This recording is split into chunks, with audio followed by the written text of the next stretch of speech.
só...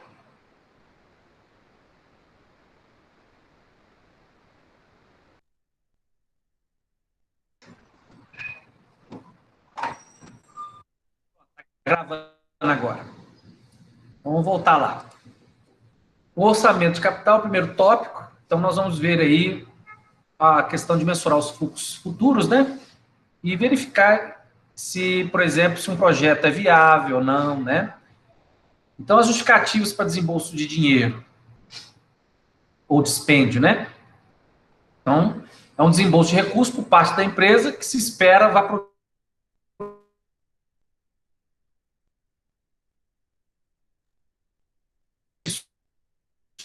através de um período maior de visualizar o horizonte. Então, na prática, no máximo 5 anos. Por quê? Porque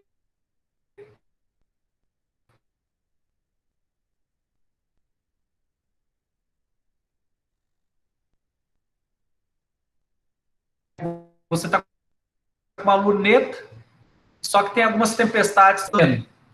Então, dependendo, influenciam muito. Se o seu negócio é mais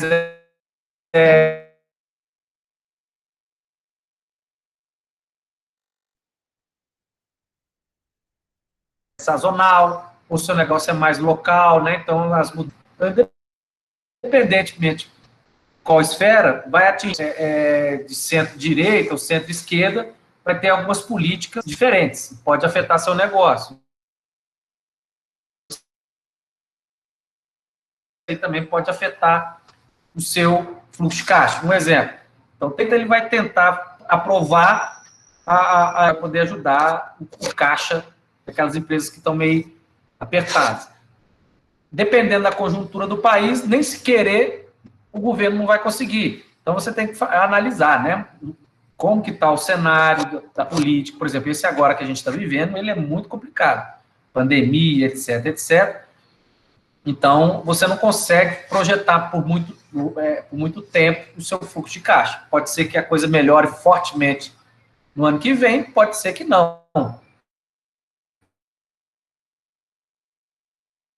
Então,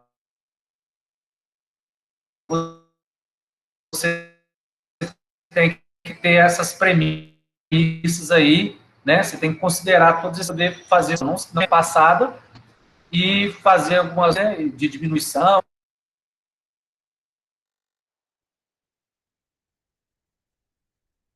E projetar seu fluxo.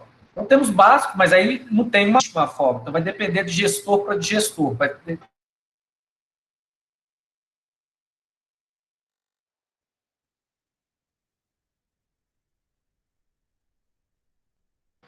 da sensibilidade de conhecimento de cada empreendedor.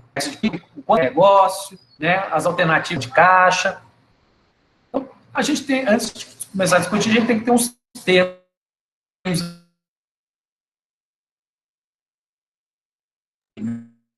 né? Passivação, você tem expansão. Então, nós vamos, dependendo do seu negócio, né? Substituição.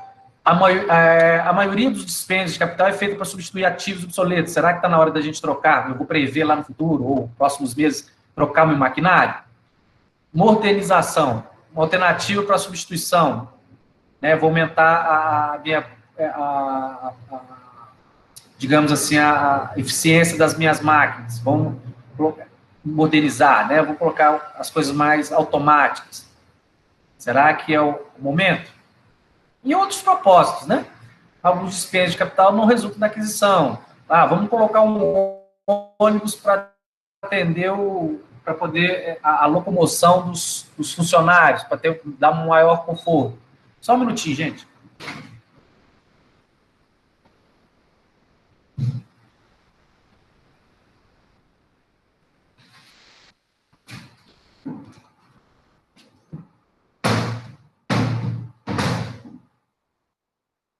Fechei a janela aqui para poder... Pode ser que está tendo um ruído aí para vocês. Bom, então as etapas que a gente tem para poder montar um orçamento de caixa, né, ou de capital. Consiste em 5 etapas. Então, começa com a geração da proposta. Então, o que nós vamos fazer? Vamos comprar uma máquina? Vamos expandir? Vamos modernizar? O que nós vamos fazer? Isso é um planejamento, né? A alta gestão tem que fazer isso. Então, geração da proposta. Os de capital são feitos em todos os níveis. Então, qualquer chefe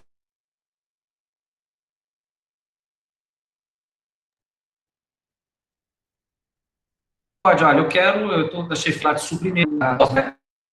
Comprar mais prateleiras, investir lá que vocês estão aprendendo aí logística,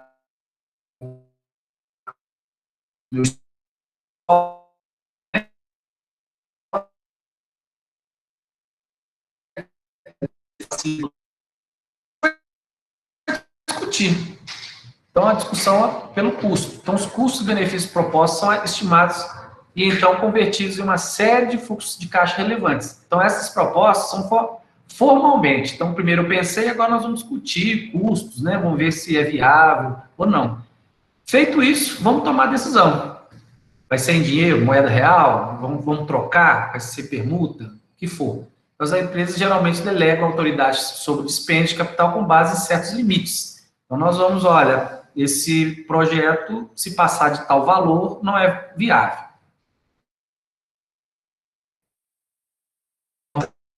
Toda aqui é empresa que é bem estruturada, né? Que tem controladoria, etc. Implementação. Então, olha, gerou a proposta, quem teve a ideia, discutiu se é viável economicamente, colocou alguns limites, prazos, montante de dinheiro máximo que pode ser investido. Então, agora nós vamos fazer, implementar. Então, uma vez que a proposta tenha sido aprovada, então vamos colocar em prática esse projeto. E depois acompanhar, né? Então, vamos monitorar os resultados. Então, isso é muito comum. Gente, por exemplo, treinamento. Vamos investir em treinamento. Se perde porque você não acompanha depois do treinamento. Você coloca os funcionários lá para treinar lá sobre a funcionalidade de algumas máquinas e paga o consultor, todo mundo treinadinho, tá, fica lá 1 hora, 2 horas lá treinando, belezinha? Beleza.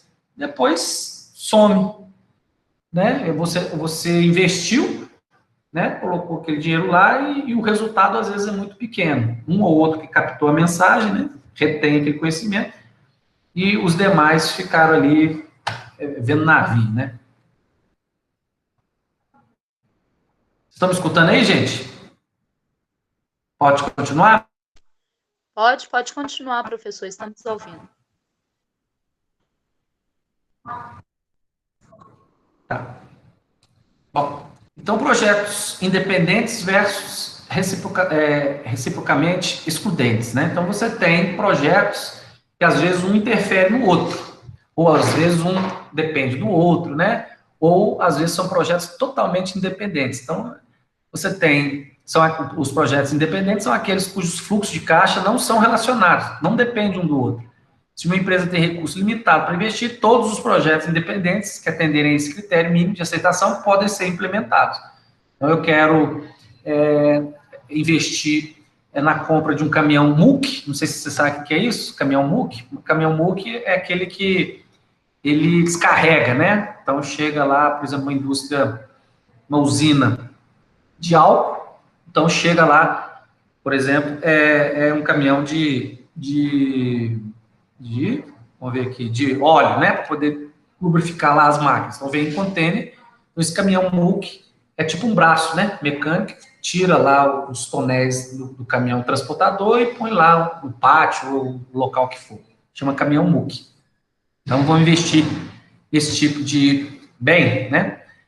Outro projeto, e aí a gente tem a classificação dos projetos mutuamente excludentes. São aqueles que têm a mesma função e, por conseguinte, competem uns com os outros. Ao invés da gente comprar esse caminhão MUC, vamos comprar uma esteira, que aí a esteira vai, né, vai lá no caminhão, já suga aquilo lá e já vai para o depósito. Aí o MUC e a esteira estão aí mais ou menos competindo, né? Beleza. Então, você tem esses dois tipos aí de projetos. Encaixado o projeto que você está propondo para a empresa, nós vamos fazer um estudo dos fluxos futuros desse investimento. Isso aqui também é muito, só um parênteses aqui, gente, é muito usado também quando você vai avaliar uma empresa. Tem nada a ver com o que a gente está falando aqui, mas a análise do fluxo de caixa também, para projeção, quando você vai ver, tem várias formas de você vender um negócio. Eu tenho uma padaria, quero vender essa padaria. Aí o comprador chega e faz uma proposta. Ele olha lá, tem tantos freezer, né, localização. Aí eu vou te dar 50 mil. Mas será que esse é o valor mesmo que você vai vender? Então, não, vamos olhar o que você tem de ativos. Então, vamos lá, quantas geladeiras? Aí você vai somando. Quantas prateleiras? Você soma. Qual que é o valor do estoque? Você soma também. Subtrai das dívidas que a empresa tem, aquele ali seria um valor que você poderia vender. Acrescenta lá mais um valor subjetivo e chega um valor lá. Então, é uma forma também de você dar preço no negócio. Outra forma, são várias, né? Uma dessas que vai aproximando um pouquinho mais da precisão seria analisar o fluxo de caixa futuro que esse negócio tem. Que há de convir que aquele negócio seu, você tem um ativo intangível que são os clientes, aqueles que vão lá assiduamente, isso aí vale, né? Os empregados, você tem um bom atendimento, se você for manter aqueles empregados, é um ativo intangível, né, que é o capital intelectual, que também é muito bom. Às vezes você tem um negócio, os atendentes são tão agradáveis que seguram a clientela porque, eu gosto de ir lá naquela padaria, o pessoal me trata pelo nome, né, me ajuda, etc, etc. Então, também é um valor intrínseco, mas foi adquirido no negócio, né? Então, quando você vai comprar esse negócio, esses ativos intangíveis, imensuráveis, né, que você não consegue medir, você tem que levar em consideração.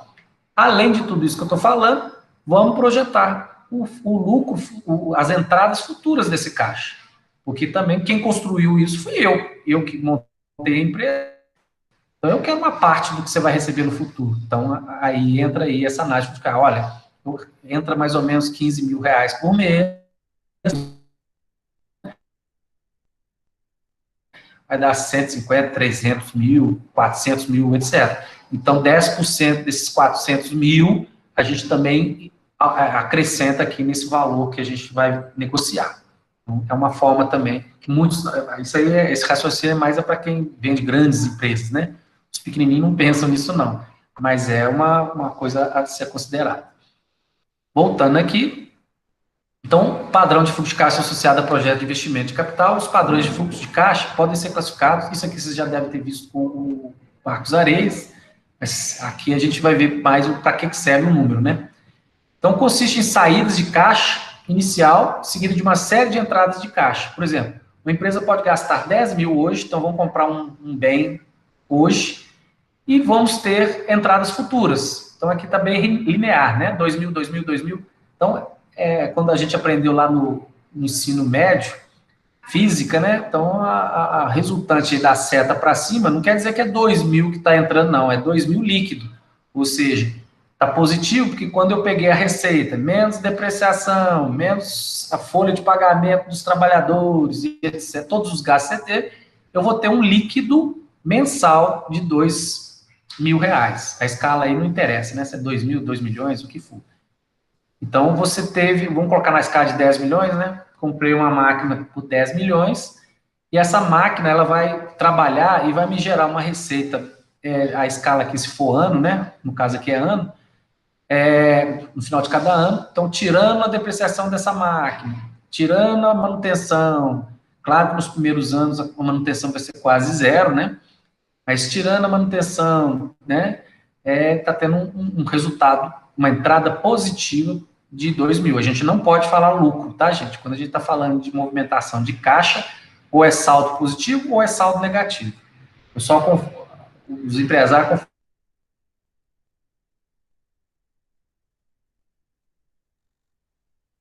O raciocínio não é esse. Então, esse aqui é um fluxo para 8 anos. Então, no padrão convencional, você pode ter algumas saídas, né? Um exemplo de baixo aqui. Esse aqui é muito bonitinho, né? Todo mundo entrou 10 mil, entrou 2 mil todos os 8 anos. Aqui a gente tem um outro modelo que já foi um investimento de 20 mil. Tivemos aí 4 anos com uma entrada padrão, né? De 5 mil. No quinto ano caiu, depois voltou de novo. Depois a gente vai ver Então, são a representação gráfica das entradas dos fluxos aqui. Então, evidentemente que 5 milhões daqui a um ano não vale os mesmos 5 milhões aqui no tempo presente. Hoje a gente vai falar isso sobre as taxas, né? E aí você tem outra técnica para poder, no processo de orçamento de capital, que é o payback, né, gente? O que é o payback? É o prazo para você ter retorno àquele investimento que você fez. Tem o payback descontado, tem o payback simples. Aqui nós vamos colocar só o payback simples. Então você tem aqui 2 projetos, o investimento inicial dos 2 é o mesmo valor, 50 mil. Podem ser projetos independentes, né? Então, um depende do outro, ou excludentes. Então, aí você tem o fluxo de cada um. Você tem ele deitado assim, ou você tem ele vertical, né? Aí é a forma que você quiser. Então, você tem aí as entradas dos fluxos, você fez o investimento.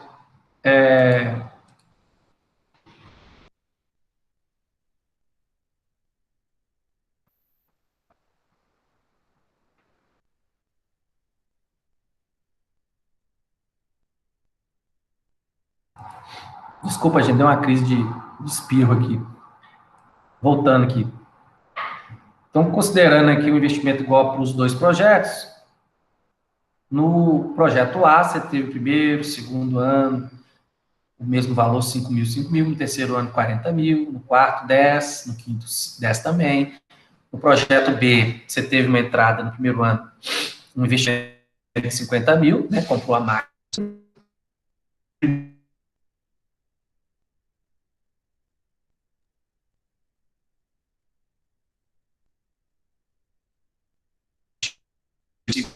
Três, quatro, 10 mil e por aí faz. No olhômetro aqui, ó, os 2 projetos, né, qual projeto que você tem um retorno mais rápido?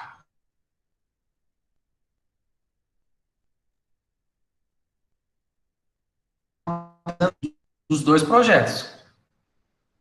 Por quê? No primeiro ano foi 5, no segundo mais 5, projeto A, por exemplo. No terceiro ano, 40. Então, 40 mais 10, 50. Já empatou com o investimento inicial lá em cima. Mesma coisa no projeto B. Você teve 40 mil no primeiro ano, e no segundo e no terceiro, 2 mil mais 8 mil. Então, 40 mais 10 mil, 50 mil também. Então, todos os 2 projetos, até o final do terceiro ano, você vai ter recuperado todo o investimento inicial. Beleza, então está empatado. Agora, quando você olha no detalhe, o projeto B, ele recupera fortemente grande parte dos 50 mil no primeiro ano, né? Então, o dinheiro é aquela coisa, né? Quanto mais rápido você tem dinheiro, você protege o poder de compra dele. Então, 40 mil, o projeto A, que eu vou receber só no terceiro ano, o valor de compra dele no primeiro ano é muito maior, né? Porque você tem a depreciação, você tem a inflação, né? Perda de valor, custo de oportunidade.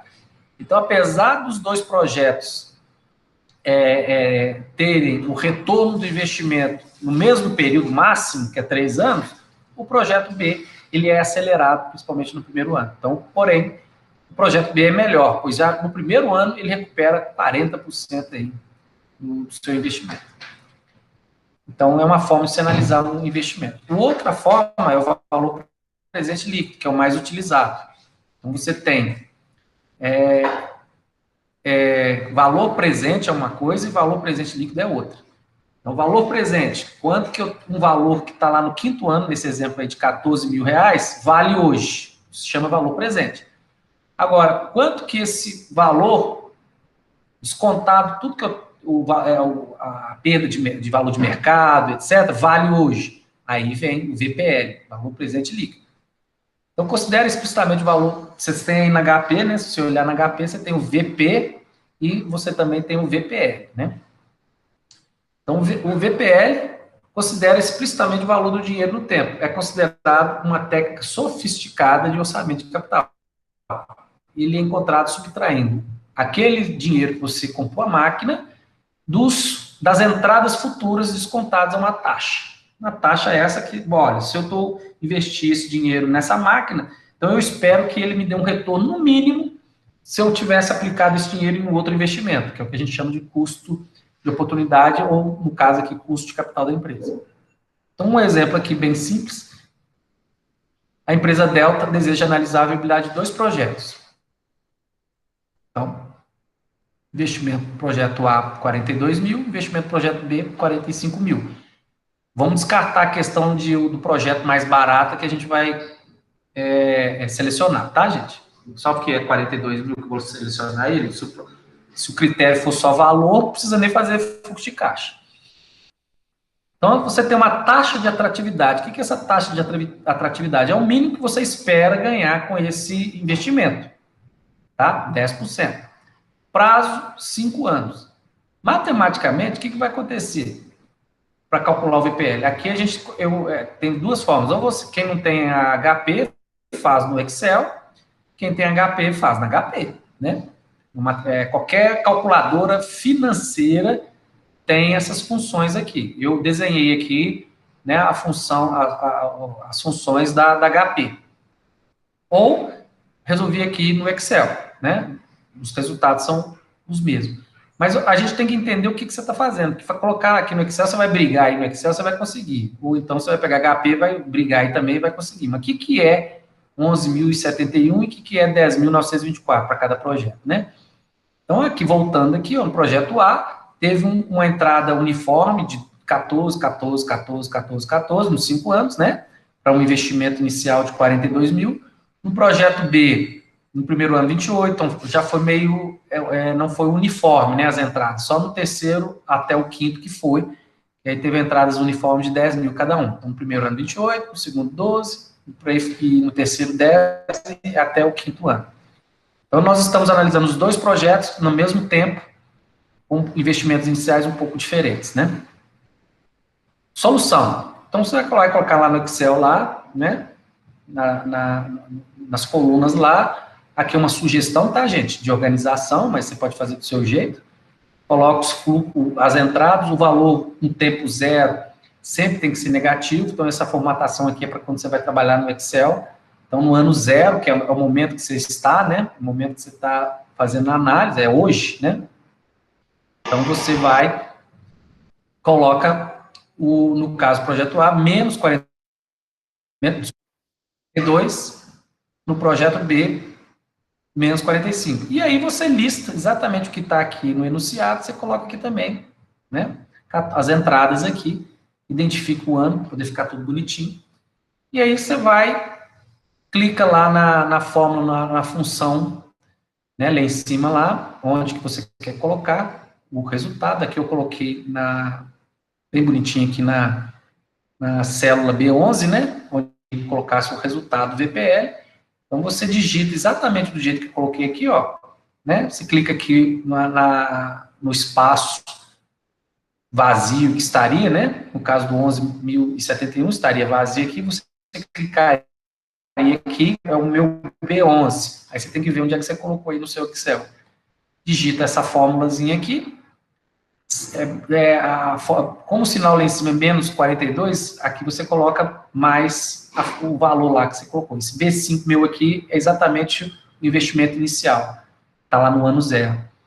Montou, deu um clique lá, automaticamente vai aparecer o resultado, 11.071 para o projeto A, e aí você faz a mesma coisa, eu até falei. Célula C11, né? Então, ele vai fazer a mesma coisa para o projeto B, e aí nós tivemos esses resultados aí do VPL. Então, quer dizer o quê? O que é para o projeto A? O que significa VPL 11.071? Significa o seguinte, se você for somar aí, ó, aritmeticamente, as entradas, 14, mais 14, mais 14, mais 14, mais 14, vai dar 10, 20, 30, 40, 50, 50, 62, 60, 70. Vai dar 70 mil, né? Se você pega 70 mil e subtrai de 42, não vai dar 11. Concorda? Por que não dá 11? Porque esse 11 aqui está considerando inflação, está considerando a taxa de reaplicação desse valor. Então, vai dar um valor menor. Então, o valor presente líquido será, considerando o valor da moeda, né? Vai ser 11.071. Mesmo raciocínio do projeto B. Então, comprei uma máquina de 42 mil, ao final do 5º ano eu terei acumulado 11.071 de entradas positivas e 10.000 de entradas para o projeto B. Então, é óbvio que, se a gente for olhar pelo VPL, o projeto A seria o mais indicado.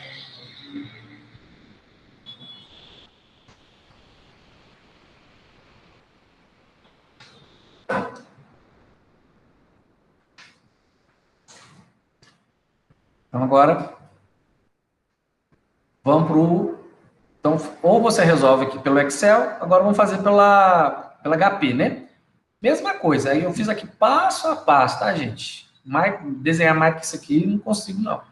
Então, você pega a HP, primeira coisa, você zera ela, né? Zera ela, que eu falo, apaga todas as memórias dela interna, porque senão pode ter um lixinho lá e atrapalha o cálculo. Então, você digita 42.000 CHS. Quando você digita CHS, é o sinal negativo. Ah, eu não sei o que é esse tal de CHS, não. Então, você digita o menos. Digita menos e digita o número, 42. E aí, você digita a função azulzinha, GCF0, você vai achar aí na HP, na parte de cima aí. Depois, 14.000, não tem que colocar Enter, não. Você vai, 14.000, pega a função lá embaixo, G, para poder, e CF1. Como são, nesse caso do projeto A, são 1, 2, 3, 4, 5 vezes 14.000, então você não tem que digitar 14.000 toda noite. Já digita o número 5, né? GNJ, ele vai considerar os próximos 4 lá, 14.000. Digita a taxa de atratividade, que foi 10, o I lá em cima, e pronto. Digita a função lá embaixo, o F, para poder pegar a função laranjada, né, no caso da HP, e digita lá em cima o NPV. Pronto, vai achar os mesmos 11,71 que a gente fez aqui no Excel. Mesma coisa para o projeto D. Certinho, gente, até aqui? Certinho, professor. Bom, aí vamos calcular a taxa interna de retorno. Ela é muito fácil. Na HP, então, mais fácil ainda. Vamos lá na HP primeiro. Depois que você fez tudo aquilo que você fez aqui, ó, ou então você faz tudo de novo, né? Depois que você fez tudo aqui para achar o VPL, né? Na hora que você digitou aqui, lá embaixo, o FNPV para achar o VPL, você, na sequência, digita o FIRR. Vai te apresentar a TIR. Então, a TIR no projeto A, 19.9, e a TIR no projeto B, 21.7. Aí, beleza. Então, no Excel, a mesma coisa. Você está lá com o mesmo plano lá, você copia numa outra aba, né? Que você já fez do VPL. E aqui, tá errado aqui o enunciado, né, gente? Tá, determinação do VPL. Tá errado esse trem aí, né? Determinação da TIR, ok? Agora que eu estou vendo isso aqui. Então, determinação da taxa interna, né? Então, aí, o que você vai fazer? Mesma coisa, o fluxo, tal. Na hora que você chegar aqui na frente da TIR, vai ter o espaço vazio, você clica aqui, né, e digita essa fórmula aqui. Então, TIR, parênteses, B5, que é o B5 é o que está lá, o menos 42, né? Aí pega tudo. Desde o ano 0 até o ano 5, que é o que fez aqui, ó, B5 até o B10. E fecha parênteses, sinalzinho do vezes 100, que aí vai já te dar em porcentagem já. Mesma coisa você faz para o projeto B. Então, aqui você faz, chega aos mesmos resultados, né, que a gente chegou aqui embaixo, fazendo pela HP. Bom, análise, né? Então, você teve, nesse projeto aí, você teve dois tipos de análise, que foi pelo VPL e pela TIR. E você poderia olhar pelo payback também, né, gente? Olha só, 14, 40. Então, aqui, meados do ano 4, você teria já pago o investimento inicial. Vocês conseguiram acompanhar isso? Esse raciocínio? Tem, gente? caso do payback? Entendeu?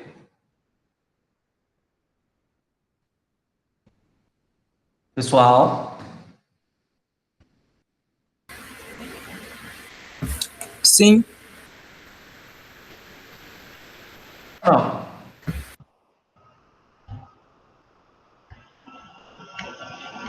Entendeu, Matheus? Sim, deu para entender.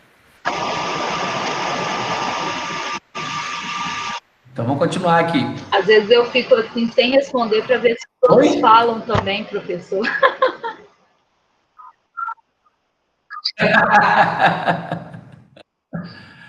Então, vamos continuar, Não, hein? pode continuar. Quem cala, consente. Quem cala, consente, hein? Então, vou continuar. Pode falar, gente. Ninguém tá vendo vocês, não. Pode falar. Bom, então aqui no quarto ano eu já teria pelo payback o retorno. No caso aqui do projeto B, 30, 40, já no ano 3 eu já teria o retorno. Se você fosse olhar pelo payback, você escolheria o projeto B. Então, como, tá? Mas aí, uma análise geral, a análise de um projeto de investimento pode ser realizada a partir de vários métodos, né? TIR,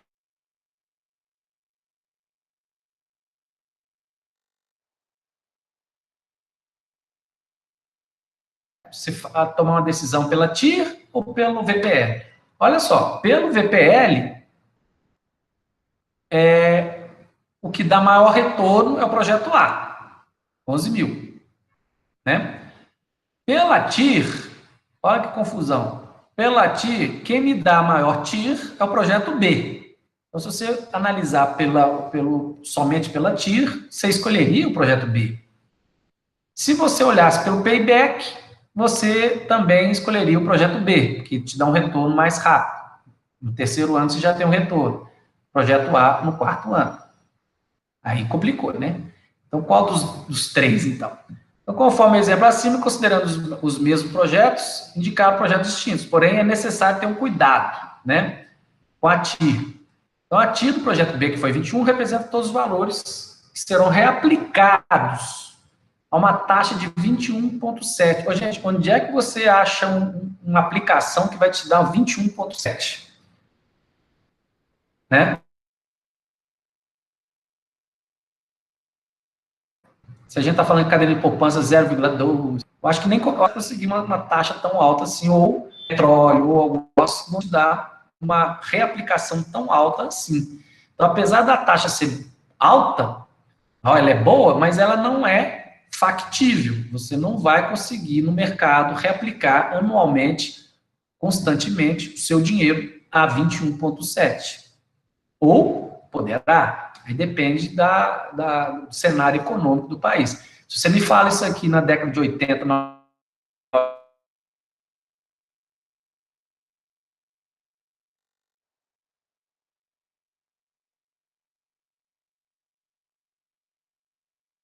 inflação era altíssima, só de inflação era 80% ao mês. Então, o nome que o país está. Então, esse 21,7 pode ser grande, ou esse 21 pode ser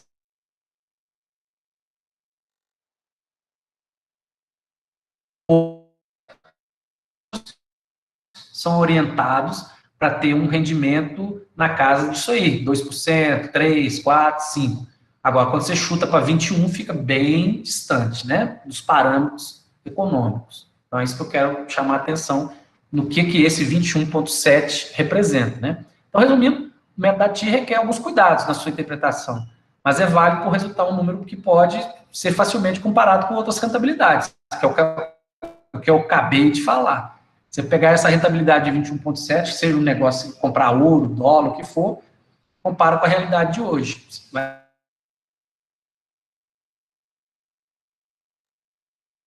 Essa taxa, se não tem, o método VPL é o mais robusto e mais indicado para se analisar a viabilidade intrínseca do projeto. Então, na verdade, a TIR, ela é só bonitinha, não bonito, né? TIR, taxa interna de retorno, né? Mas ela pode te ajudar a referendar ou não aquela tomada de decisão. Mas dos dois, a gente recomenda aí a análise pelo VPL.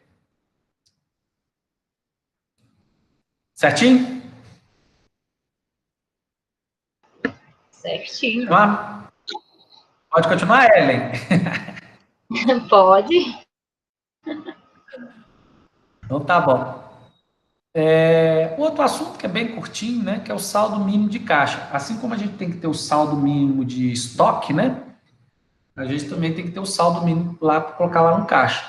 Então, o saldo caixa é necessário, né, porque você tem entradas e saídas, essas entradas e saídas elas não ocorrem no mesmo momento, entra muito dinheiro hoje, aí você fica todo feliz, né, aí amanhã sai mais do que entrou hoje, mais do que entrou amanhã, aí você fica todo triste, né, então os saldos, eles são importantes dentro do tempo que você está olhando.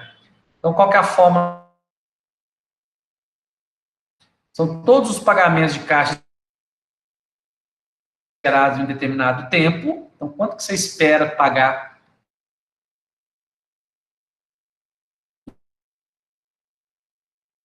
Tempo sobre o giro de caixa no período. Então, quanto tempo que caixa? Então, por exemplo, se os desembolsos, quando a gente fala de desembolso, é pagamentos, né? Se os pagamentos anuais previstos de determinada empresa atingirem 3 milhões e 600, então os pagamentos, né, no ano 3 milhões e 600, e seu giro de caixa no mesmo período for de 4 vezes, então 4, então quantas vezes esses 3 milhões? Então você tem uma necessidade mínima de 900 mil, você tem que ter no mínimo 900 mil no caixa. Quer dizer que, se a empresa colocar 900 mil em seu disponível no início do ano, ela terá condições de financiar condições financeiras suficientes para saldar todos os seus compromissos operacionais. Nessa situação, prevê-se que não haverá necessidade de você pedir dinheiro emprestado.